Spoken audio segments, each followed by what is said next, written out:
আসসালামু আলাইকুম রহমতুল্লাহি ওবরকাতুহ। আমি গাজী কাউসার আহমেদ আল হিদায়া মসজিদ ও মাদ্রাসা থেকে। আলহামদুলিল্লাহ, আজকে জুমার দিনে আমাদের বাইরের পরিবেশ। এই তো আমাদের শাকিল ভাই মাত্র আসছে, অনেক ব্যস্ততার কারণে শুক্রবার দিনও হয়তো ডিউটি করতে হয়। মুসলিম দেশ, আলহামদুলিল্লাহ, কিছু করার নাই। তো এই যে তেলের যে সংকট, সেটার একেবারে সুস্পষ্ট প্রমাণ দেখতে পাচ্ছেন যে আমাদের যারা মুসল্লি দূর দূরান্ত থেকে আসে, বেশিরভাগই আপনার মোটর সাইকেলে করে আসে। তো যেহেতু মোটর সাইকেলে তেল নাই, সেহেতু তারা আসতে পারে না। এই যে মাত্র অল্প কয়েকজন মোটর সাইকেল।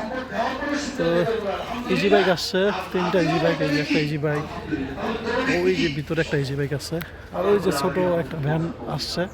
তো আলহামদুলিল্লাহ, তো আমাদের মুসল্লিরা যারা দূর দূরান্ত থেকে আসে, যানবাহন সংকটের কারণে তারা আসতে পারে। বলা হচ্ছে যে যাদেরকে সম্পদ দেওয়া হয়েছে তারা অপচয় করে না, আবার তারা কৃপণতাও করে না। ওয়াকানা বাইনা যালিকা কওমা, এই দুইয়ের মাঝামাঝি থাকে। তো আমাদের পরিচালক সাহেব অসুস্থ হওয়ার কারণে আমাদের কাজেও কিছু ধীরগতি চলে আসছে। মহিলা মসজিদ তো নির্মাণ হয়েছে আলহামদুলিল্লাহ। তবে এই যে বাকি কাজগুলো আছে, ফ্যান ট্যান এগুলার হয়েছে, আমাদের ফ্যান লাগবে।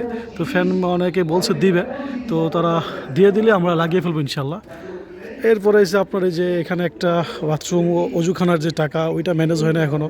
তারপরে টিনের টাকাগুলো, এগুলো ম্যানেজ হয় না। তো এগুলো হয়ে গেলে আমরা শীঘ্রই কাজ শুরু করবো আলহামদুলিল্লাহ। আমাদের মসজিদের এই যে পেয়ারা গাছে পেয়ারা ফুল আসছে, ধরবে ইনশাল্লাহ। এই যে আলহামদুলিল্লাহ পেয়ারার ফুল চলে আসছে, ধরবে পেয়ারা ইনশাল্লাহ। আর আমরা যেহেতু মাদ্রাসা প্রতিষ্ঠা করছি আলহামদুলিল্লাহ, সেহেতু মাদ্রাসার জন্য ভবন নির্মাণ করবো, সেটা টিনের হোক আর বিলের হোক। যদি বিল্ডিংয়ের হয় তত আলহামদুলিল্লাহ অনেক ভালো। তো ওই যে জায়গাটা দেখতে পাচ্ছেন, যেখানে চেয়ার আছে, ওই যে নীল জালের বেড়া, ওই দিক দিয়ে আমরা একটা মাদ্রাসা ভবন করবো ইনশাল্লাহ। তো আপনারা সাধ্যমতো সহযোগিতা করবেন, যে দান পরকালে কাজে লাগবে ইনশাল্লাহ। তো আপনারা আমাদেরকে এই মাদ্রাসা নির্মাণে এখন সহযোগিতা করবেন। মসজিদ নির্মাণে সহযোগিতা করছেন, সেজন্য শুকরিয়া, জাযাকাল্লাহু খায়রান। তো এখন আমাদের মাদ্রাসা নির্মাণে সহযোগিতা করবেন ইনশাআল্লাহ। আজকের মতো আসসালামু আলাইকুম ওয়া রাহমাতুল্লাহ।